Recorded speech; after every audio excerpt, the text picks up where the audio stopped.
Welcome to Between Over and Next with your hosts, Holli and Robert, a happily married couple who explore the space between what was, what is, and what's to come.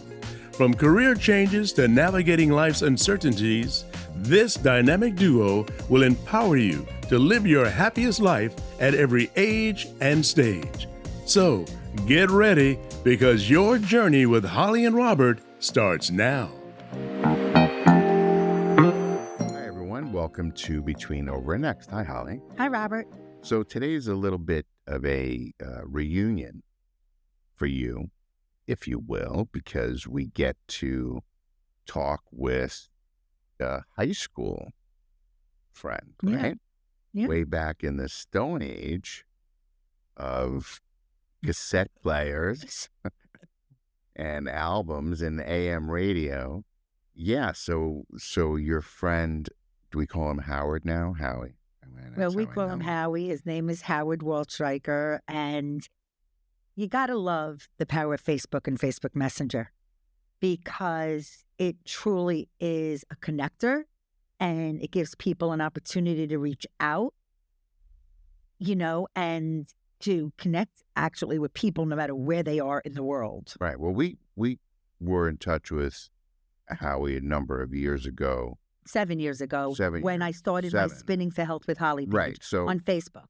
Right, because he comes from the fitness world. Yes, he's actually a renowned expert in tennis training and fitness, and he's worked with top athletes around the world. In 2001, he established a gym in Denver, Colorado, where he introduced his groundbreaking half-hour power classes, a proprietary training system for athletes. And what I thought was so interesting about that, because he had the in-person gyms, but he had also an online component, I invited him to be interviewed on my Spinning for Health with Holli page, which you beautifully recorded and is still available. And the link will be in the show notes because he gave actually some tips. Yeah. In that episode, because we always look to educate and elevate your lives. But last year, he self-published a book. And this is what he wrote to me. He sent me a Facebook message last year about this time. Mm-hmm. And he said, I think you might get a kick out of this. My book as Facebook's oldest intern is live on Amazon. It's a fun 60-minute read or so. Would love to hear what you think about it. It's inspirational and gives people hope, which is what you're all about. So first of all, he knows who I am, having known him all these years since high school, but we never had, it was a very casual friendship. And we've actually strengthened our connection and relationship through the power of Facebook. Right. But it just, his story just fits so well with what we're doing now. Yeah, what we're doing now. So I ordered the book. No coincidences. I ordered the book, and after reading it, right, and it really was just an hour read, like you said, I talked to you and knew that his story would be a perfect fit for our podcast Between Over and Next, because it is about the power of reinvention and inspiring others. So the book, Facebook's oldest intern, is a captivating 106-page book that is a powerful reminder that embracing change and taking risks can lead to incredible possibilities regardless of age or background. Before venturing into the fitness industry, Howie had a successful career as a software engineer, which he's going to share more about in today's episode. He's 61 years old, married, father of two. And I asked him, why did he write Facebook's oldest intern? I felt I can motivate people and inspire. You get a certain age, and it just becomes harder when you try to reinvent yourself. Can you do it? Do you believe you can? And I did it, and I wanted to share that just to show people, yes, it can be done. It's not easy, but you can do it, and I was proof that you can do it. Those are the two main reasons that I wrote it. And did you ever envision yourself being a 60-year-old starting over again? No, I had a good thing going on. I had a couple of gyms going. I had my gym inside a big gym, and I had plans for franchising and expanding. Everything was great. I mean, I couldn't complain. And then what happened? The pandemic. And just couldn't keep paying rent. I'm in high rent districts. I just couldn't keep that going. So what was I going to do? I kind of looked backwards to look forward. And you know, the only thing I could do, the other skills that I had was getting back into IT. I was a programmer for Ross Perot back in the day. So did I ever see myself doing that? No. I talked to a friend who was a recruiter, and he said, Howard, and it's just going to be very, very difficult. Number one, I haven't touched it in over 20 years, right? Forget about the age, but I haven't touched it in 20 years alone. And you certainly didn't have a current resume. No, my current resume was a gym owner, entrepreneur. So let's discuss what happens next as you decide to switch careers, navigate the job market, and re-enter the workforce. Describe the obstacles you had to overcome. I kept sending out resumes and talking to people and networking. I just kept getting no answers. I couldn't get an answer anyway. And I thought I was a perfect fit for some of these companies. Not only that, I had connections. So for example, my cousin was the chief medical officer at Johnson & Johnson, and they had a return to work program there as well. And the return to work program, to step back a second so people understand, it was created for women coming back to the workforce after having a family. That's what it was created for. I applied, and they knew my name. They said, are you related to Joanne? I said, yes, she's my cousin. Okay, and great. I thought, okay, I have an in. Maybe I can interview something. Right. Nothing. Absolutely nothing. Then we had a connection. My wife's sister is friends with the CFO of Moody's. I talked to him. Nice chat. The next day, obviously, I get an email from the person in charge of their return to work program because he's the head guy. We talk a little bit and then ghost me. Nothing. And so then the concern becomes the pivot to move from one career path to another, right? It becomes increasingly difficult to make that move for someone. Yes. Now, the thing I had going for me was I did do that in the past. I did have that experience. And what I was hoping to do was combine I was an entrepreneur. I ran my own business. I bring other things to the table. I look at things differently. It was what I was hoping they would see. In the real world, you know, you would sit down, you would take your time. You don't need to do something in a couple of minutes, right? But this is Facebook. It's the best of the best. They've been doing it a long time, and it seemed to have worked. You are invited to interview with what you called brainiacs. And you said you studied, you practiced, you prepped. So share with us your strategy and how did this experience compare to interviewing 30 years ago? So this one, which I call the brainiacs, because I had a habit when I had my gym that I like to look people up on LinkedIn, see what they're about, see what they're into.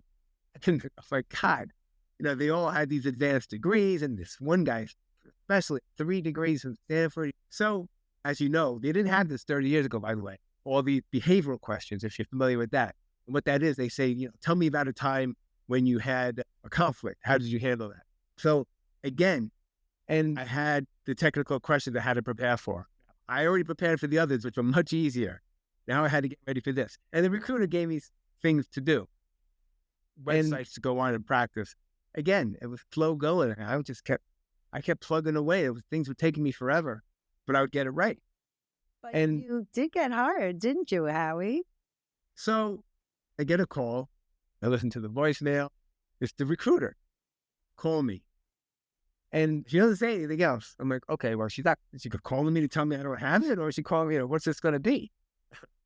I wait the next day. Of course, that night was a sleepless night, as you can imagine. I call her. Sure, Howard, you were really interesting. This has never happened before. You had 2 people say very strong hire. One person, I know exactly who it was, of course. The 2 technical, I did okay. Behavioral, I'm sure, was like, he could go either way. He wasn't saying yes, he wasn't saying no. And of course, our last guy threw that hire very weak, which I was expecting. I thought I blew it. All I had to do was halfway decent with that guy, and I would have been a lot. So I was worried. So she said, we talked to the management, we talked to who we talked to. It's been a long day. We're in unusual circumstances, the pandemic. We're going to give you the benefit of the doubt. We'd like to make you an offer. And I couldn't believe it. Especially she told me how much they're going to pay me. And then on top of that, a sign-on bonus. And I was falling on the floor. And she said, take a couple of days thinking about it. I don't have to think about it. Yes. I'm going to work with the best of the best at my age. That doesn't happen. It's never been done before, ever. And it's amazing. That's amazing. So now, what was it like to step into that culture? And right, that it's almost like like stepping out, like if you were in a coma. Now you're stepping into a whole new culture where people are a fraction. Let's start with of age. Were you immersed in the culture, or were you protected from the culture as in that? That's an interesting question. I always thought for a while in the beginning of it, I thought I was kind of being protected. And I'll tell you why. And I never found out if this was right or wrong, because we started the internship and have a cohort. And in this cohort, there were 13 of us. I was the only American born. I was also the only male as well.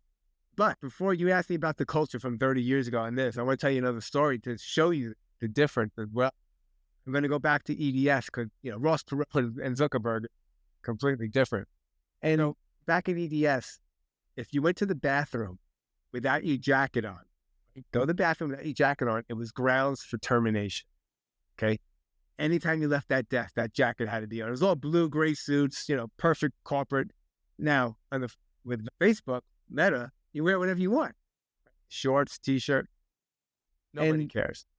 And did that take a little getting used to? Were you overdressed the first few days? No, I love it. I love. I found EDS. You couldn't have facial hair, no, I love it. Facebook, they didn't care about that. 30 years ago, EDS, we had testing teams. We had, you made a one-word change, that thing went to who knows how many people to look at. Sure. Here, Facebook, there, I just have to have one person. It's kind of a model I think more corporations should take. I mean, like we have a couple of friends in the corporate space, and it seems like they're spending so much time dealing with just the corporate stuff. And instead of getting work done, I'm like, when do you guys do actually work? Right. Getting so many approvals and committees, and that, exactly. When does the actual work happen? Right. And so it was night and day, and that's something that I really enjoyed about working at Facebook Meta, because you actually you did it and went in, you could see it, and I knew what I was doing. I could see it. And so, but you also mentioned, okay, I'm quoting from the book, the various oddities of office interaction. So a couple of things about that. So I'll never forget it again, like all these things. The very first meeting we had, it was an orientation meeting, by the way. And everybody was involved in that. The only people who knew I was in return to work, by the way, was my manager. And it was up to me if I wanted to tell anybody.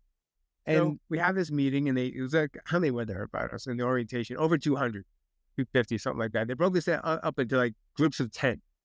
So we get in there. The goal was to tell us about yourself. What team you're going to be working on, what are you going to be doing. Right. So we get on there, and up comes a pop-up. Everyone's on there in a checkerboard, all 10 people. And everyone is just staring at each other. No one was saying words. So I took control of the meeting. I just said, "Hi, I'm Howard." I said, "What we need to do is tell us about ourselves." They said, "Let's go in the order of the month you were born." If I start, anyone born in January, February, March. Wait. February, not February. February? Okay, go ahead. So I took control of that. I found that these really brilliant people were, the communication skills weren't as good, right? They were brilliant, put their head down, get the work done. But when it came to conversing, they had a harder time. Not everybody, obviously, but a lot. Now, some of that could have also been culture, right? Then I had a mentor, right? Everyone, in the return to work, I had a mentor. He's like 26, 28 years old, something like that. So he gives me this problem to do, right, to help him out. And I'm looking at him like, what the hell are you asking me? I have no idea what you're asking me to do, right? And how to text him back. That's the way they do it. He texts me. So we go back and forth between these texts. And then I finally say to him, can you just get on the phone? And what are some of those top lessons and you learn, those takeaways? The biggest lesson, I'll tell you why it was the biggest lesson. that I proved to myself that I can do anything. And I can learn anything I need to learn to get the job done. And I'm going to tell you why. And over at Facebook, you can't Google anything. I don't mean you use Google, meaning they have their own internal tools. And so you can't figure out how to do it by Googling it. You have to learn it yourself, ask questions. And that's what I would do. And so that was pretty big deal. I mean, at least for me, because it still took me some time, but I was able to do it. And that was a big takeaway, that I can learn this stuff, right? Even though it's all different. It takes time, but I can do it. And I did. And I proved to them that I could do it. And I think a lot of that is because you did own your own business and you enjoy an entrepreneurial lifestyle. So you were actually able to build the confidence and the courage needed to do whatever it took. Well, it's funny you say that. You know, they have this coach that they paid for, which was awesome. I think it was called Better Up. And she always told me, she said, Howard, make believe you're an entrepreneur, like you said. You always had to figure stuff out. I didn't know everything when I was owning a business. I didn't know marketing and this web stuff. And I knew training. That's all I knew. But I figured everything out. She said, make believe it's your own business. Go with it with that perspective. It's your own business. And that's what I did. But also internally, I'm very, and the manager called me a bull. He goes, I finished a lot of stuff before other people did other teams. He said, I'm dogged. I just kept going. I don't stop until I finish it. As you're going through this and you're kind of describing what it is that you brought to the table here. And could the 30-year-old Howard have gotten this job? And Robert, that's a great question. And I don't think so. No. And I'm going to tell you why. I really believe that. Now, the 30-year-old Howard was a superstar. I mean, I was able to code with the best of them. I mean, without a doubt. They liked that I was an entrepreneur. They liked that background because I was different. And everyone knows the skills. And what's different? And what else can you bring to the table? Have you ever run a business before? Do you look at data completely different than everybody else? That was a big part. I really believe, and part of the reason that they took me, I accepted. So it was a great question. So being older and wiser really worked to your advantage in that situation. What inspires you? What inspires me is good food, healthy food, not settling for whatever's out there because you're tired. And I'm tired too a lot of times, but I don't want to make dinner. But I make dinner every night, right? And what makes you happy? And happy is I like activity. I like physical activity. I like being outside. I like hiking. I like sports. Just being active is what makes me happy. I also makes me happy with family, right? Obviously, I love being around my wife and my kids. And in fact, maybe the happiest that when we all do it together, like when we all went skiing over Christmas, that was great. If we all go to a restaurant together or whatever it is, that makes me happy. So what's next for Howard? Well, that's the interesting thing. So another reason I wrote this book was, and I thought maybe I'd go out and speak, just do some speaking about it, motivational speaking or inspirational speaking, stuff like that. But I haven't started with that yet. So in the meantime, I'm back to where I was 2 years ago.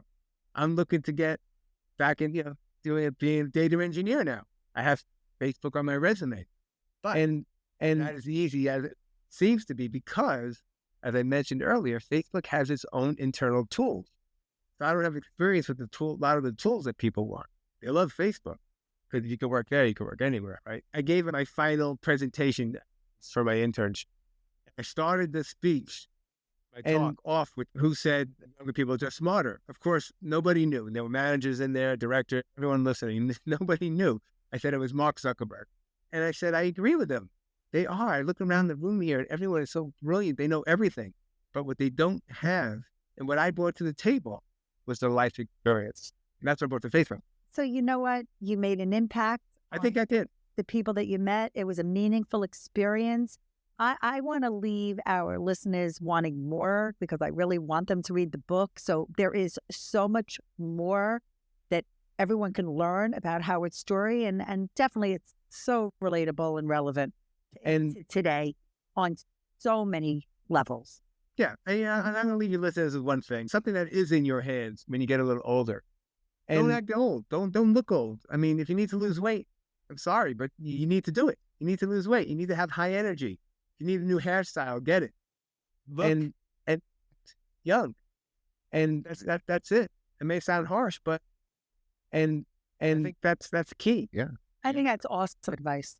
It is. It is. Well, I'm just thrilled that you joined us today, Howie. Yeah, it was great. That's one yet, by far. Oh, thank you. Well, By far. we're looking forward to everybody hearing your story. There is no question that Howie's story is all about the power of reinvention and the courage it takes to pursue a new career path later in life. It was clear, and it doesn't impact you until you are at around this age, okay? That because of age and purely because of the number assigned to how long you've been on the planet, really impacts your ability to successfully interview for a position, as much as whatever the laws say or anything else, right, of how there's not supposed to be age discrimination. There is. Or any of those. There is. And there's no question that, what? No. Oh. And there's no way to mask it, right? Like, you don't have to, I don't think they're allowed to ask you your birth date, like how old you are, on an application. No, but it became self-evident. Immediately. Based on his experience. But, it was all about his ability to adapt back to the corporate culture, right? He was in the corporate world to entrepreneurship. Back, Facebook might be a mix of the two, but his position was Facebook, it's a corporate environment at the end of the day. Sure. And the way they and listen, we're talking about, now, here's one way that information can hurt you, right? I look and you see on, I think it's LinkedIn or one of the other boards, when people post jobs, like openings, it tells you how many people have applied for that particular job. Right, a lot. And it's like, there's a lot of people. See how you compare to 375 people who've already applied, to this. And it's just, daunting, like he said, like even with connections that he had, right, quote on air quote connections, right, he couldn't even get an interview. So anything's possible, everybody. I mean, really, Howie's experience stands as a testament to the idea that age should never hinder the pursuit of one's dreams. And with the right mindset, success is within reach for everyone. Howard's story is a powerful reminder to never give up on your aspirations, regardless of age. So we encourage you to embrace new opportunities. Learning, drawing from the experiences that you've had are definitely the key ingredients to achieving whatever is in your reach. Yeah, and I have to say, even though it was a challenge for Howie, given his contacts in certain situations, we are firm believers in the power of your connection, your network. Intuitiveness. Yes, absolutely. And not to be reluctant to tap into your network, because think about it. Everyone in your network, if they were doing it right, would be doing the exact same thing in that position. Why wouldn't they? Robert, if you don't ask, the answer is always no. Sure. But it's just psychologically so daunting because we have so much information, right? There's other sites that list, like, what is it? Glassdoor? Indeed. I think. What? No, that list about how it is to work at certain companies. Oh, with the reviews. And what reviews and the climate, and all of that. What I really enjoyed learning is that he taught them a few things too. The people, the younger generation. Those that were paying attention, those that weren't again, we were talking about this just yesterday about someone, who's more mature can relate easier to someone younger than them because we've been there.